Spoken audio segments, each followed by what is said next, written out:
കൃഷ്ണ ഗുരുവായൂരപ്പ.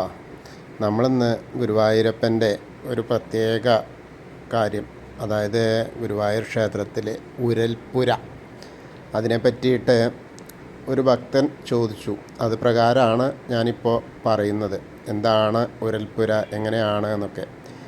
ശരിക്കും പറഞ്ഞാൽ ഗുരുവായൂരപ്പന് അർപ്പിക്കുന്ന നിവേദ്യ വിഭവങ്ങൾ,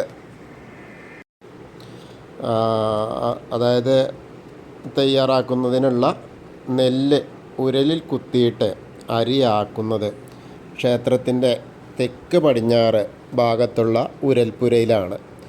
ക്ഷേത്ര പരിസരത്ത് ശരിക്കും പറഞ്ഞാൽ തിരുവെങ്കിടം ദേശം ഉൾപ്പെടെയുള്ള പ്രദേശത്തെ പാരമ്പര്യ അവകാശികളായ 20 നായർ തറവാടുകളിലെ അമ്മമാരാണ് ഈ കർമ്മം പ്രാർത്ഥനാപൂർവം ചെയ്തു വരുന്നത് കാലങ്ങളായിട്ട്. അതായത് ഗുരുവായൂരപ്പൻ്റെ ക്ഷേത്രത്തിൽ ഇവർക്ക് സ്ഥാനീയരായിട്ട് വരുന്ന ആ മുറയ്ക്ക് അവർ ചെയ്തു വരുന്ന കർമ്മങ്ങളാണ്.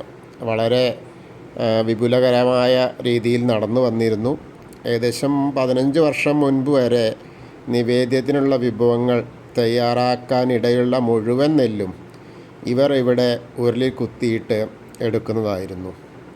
അതായിരുന്നു പതിവ്. കാലാന്തരത്തിൽ വഴിപാടിൻ്റെ എണ്ണം വർദ്ധിച്ചു.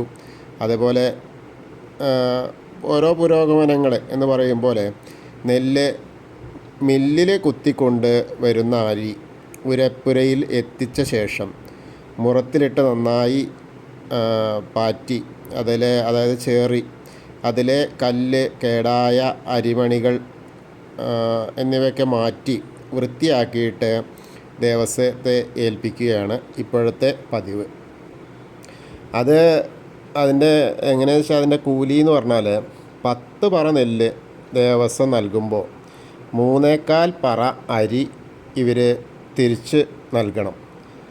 ബാക്കിയുള്ള അരിയാണ് ഇവർക്കുള്ള പ്രതിഫലം.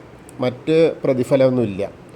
അതായത് ഒരു ദിവസം 50, 60, 70 പറയൊക്കെ അരി നിവേദ്യങ്ങൾക്ക് തയ്യാറാക്കാനായിട്ട് ഗുരുവായൂർ അമ്പലത്തിൽ ആവശ്യമായി വരുന്നുണ്ട്.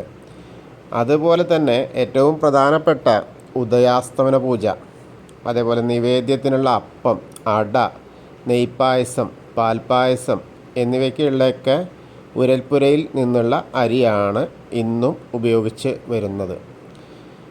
അതുപോലെ ഭഗവാന്റെ തൃപ്പുത്തരി നിവേദ്യത്തിനും പുത്തരി പായസത്തിനും ഒക്കെ ഇവിടുത്തെ ഉരുളിൽ കുത്തിയെടുത്ത അരിയാണ് ഉപയോഗിക്കുന്നത്. ആ ചിങ്ങക്കൊയ്ത്തിന് ശേഷം ക്ഷേത്രത്തിലെത്തിക്കുന്ന പുതിയ നെല്ലാണ് ഇതിനായിട്ട് ഉപയോഗിക്കാറുള്ളത്.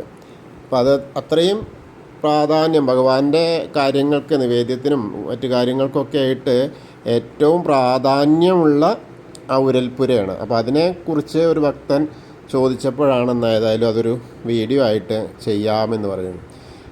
അരി അളവിന് ഉദയാസ്തമന പൂജയ്ക്ക് അരി അളവിനൊക്കെ തലേ ദിവസം, അതായത് ഇപ്പോൾ നാളെ ഉദയാസ്തമന പൂജയാണെങ്കിൽ ഇന്ന് വൈകുന്നേരം ദീപാരാധന കഴിഞ്ഞതിന് ശേഷമാണ് ആ ഉദയാസ്തമന പൂജയ്ക്കുള്ള ആരാണോ ഉദയാസ്തമന പൂജക്കാർ അവരൊക്കെ കൊണ്ട് അരി അളവ് എന്നുള്ള ആ ചടങ്ങൊക്കെ നടത്താറും. അതിനൊക്കെയും ഈ അരിയാണ്, അതായത് നമ്മളെ പടിഞ്ഞാറേ നടയിൽ തെക്ക് പടിഞ്ഞാറേ ഭാഗത്ത് ആണ് ഈ ഉരൽപ്പുരയുടെ സ്ഥാനം.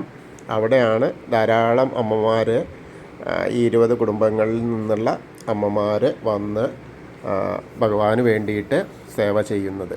അതാണ് പുതിയ ഒരു അറിയിപ്പായിട്ട് നിങ്ങളോട് പറയാനുള്ളത്. ഹരേ കൃഷ്ണ. ഗുരുവായൂരപ്പ ശരണം.